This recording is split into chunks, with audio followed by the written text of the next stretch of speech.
Okay, welcome everyone to round 5 of New Zealand Schools. I'd like to invite the first affirmative speaker to kick off the debate.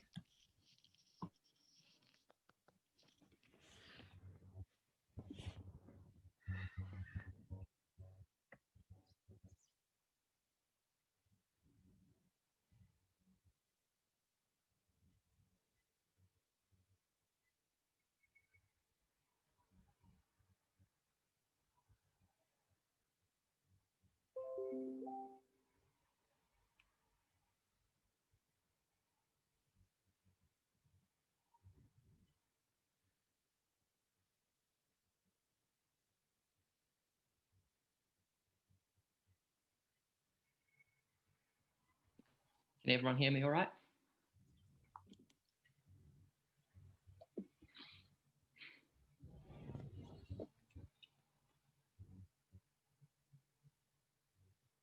Automation is going to fundamentally change the way in which people work.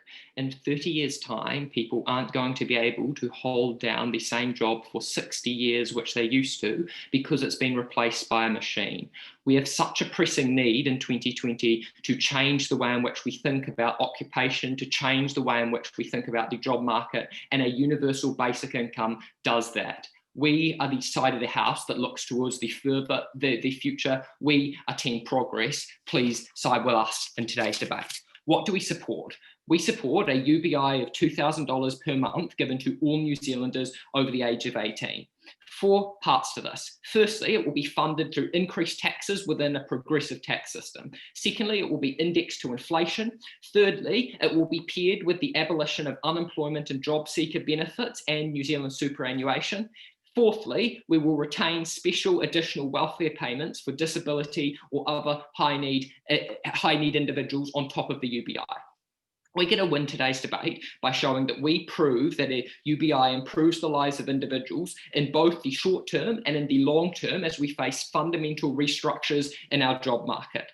3 substantives for the House. Firstly, why it is so important that we implement a universal basic income given the current changes to the job market. Secondly, how a UBI dramatically improves the lives of all recipients. And thirdly, why a UBI has positive societal repercussions.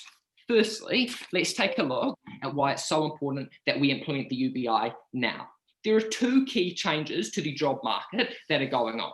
Firstly, we tell you that automation is rapidly replacing workers and will put up to a third of the population out of work by 2020. This looks like people who are accountants, factory workers, and telemarketers being made redundant because we can get robots to fulfill their same jobs. Importantly, automation is so likely now, as opposed to any time in the last 100 years, as now we've discovered machine learning, which means that machines can improve themselves and connect with other machines around the world instantly. This is why there is such a likely rise of automation in the next few years. Crucially, machine learning doesn't necessitate a whole lot of humans behind the scenes doing like all this programming, so the losses to the job market aren't necessarily going to be fulfilled by new industries popping up.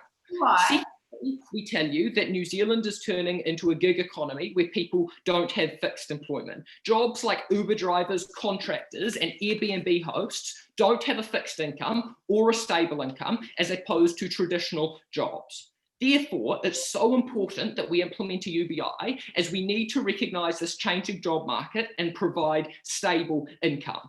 In the future, many people will just not be able to access this stability without a UBI because of these changes to the job market. It's so important that we implement a UBI now. I'll take a POI if you've got one. Isaac, considering that currently we only have soft AI, not hard AI, meaning we don't have the machine learning which can cover like anywhere near the amount of jobs under the status quo, how do you have the problems of machine learning you tried to talk about? We think machine learning is significantly on the rise and will mean that a lot of jobs are lost. But even if like it doesn't lose half of the population's jobs, we think there'll still be significant restructures in the job market. All of that material still stands. We need a UBI. We can't rely on a welfare system. Second point there. How does a UBI dramatically improve the lives of all recipients? 3 areas under this point. Firstly, we tell you that every New Zealander is able to meet their basic level needs, because when we provide them with $2,000 a month, they're able to have food and a roof over their head and medicine when you need it. This is so important for individuals' physical health and well-being. The comparative under the status quo is welfare state payments, which are problematic for 3 reasons. Firstly, because they don't provide enough money to individuals and they're often far too light, so they can't meet their needs. This is why 1 in 5 Kiwi kids live in poverty despite the existence of a welfare system. Secondly, we tell you that they're very difficult to acquire because there are many bureaucratic hoops that individuals have to jump through, and they're incredibly intrusive into individuals' lives, meaning that they're hard to get the full amount. Thirdly, we tell you there's a huge stigma around welfare payments as only a small group receive it. We think we get rid of this stigma with a UBI, as people like Mike Hoskin can't harp on about people on the UBI when he himself has it. Clearly, we improve the physical health and meet those needs, which a welfare system cannot. Secondly, we tell you that a UBI improves an individual's mental and emotional health, because not only do individuals now have financial stability, regardless of them being able to keep a job, but they don't have to work 3 jobs to just support their family and then can instead spend more time with their family. This means that they're able to form those valuable collections that a capitalist society has fundamentally locked them out from. Third area, we tell you that individuals are far more able to self-actualize and find fulfillment with their employment. Crucially, when there is no financial stability or anything to fall back upon, it's really hard for an individual to pursue further education or occupations like being an artist or a poet for many New Zealanders. Crucially, when we implement a UBI and give them this base standard of living, which they can rely upon, it's far more able for an individual to think, I'm not going to go and just pursue this occupation recklessly. What I'm going to do is pursue something that I fundamentally enjoy because I've got this backing behind me. We have happier people and we have more productive people in their jobs because they're doing something that they actually enjoy rather than something that capitalism has forced them into. Third point then, why a UBI has positive societal repercussions. Firstly, let's take a look at why we think that people will keep working and retain their jobs on our side of the house. We think that there are 2 reasons for this.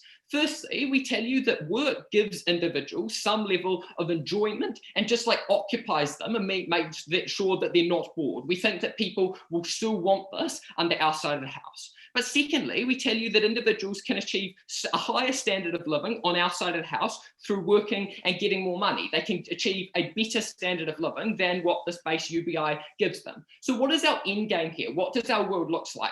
It looks like individuals still going to work, but your individual who under their side of the house has to work 3 jobs to support their family doesn't have to do that. It looks like maybe individuals having slightly less working hours and being able to pursue professions that they actually enjoy. That is something that's very valuable on our side of the house. So how do we get these positive societal repercussions? We do it in 2 ways. Firstly, people who are formerly on job seeker support are more likely to work and contribute to society, because there's a huge problem with unemployment benefits in that when people start working, it all gets taken away.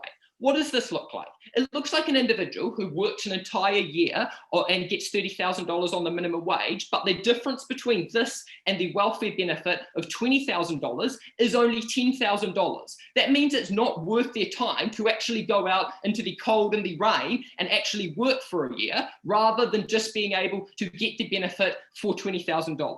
With a UBI, however, people get to keep all of the money on top of what they already earn. There's a far greater incentive for people to actually go out and work. We get more people who are on the benefit contributing in the workforce. Secondly, we tell you that consumption expenditure increases when this money that we give people goes into their pockets, they spend it in stores. This creates really positive economic ramifications for firms who now have increased revenue and can expand and offer more jobs. So proud to offer individuals a genuine livelihood. So proud to oppose.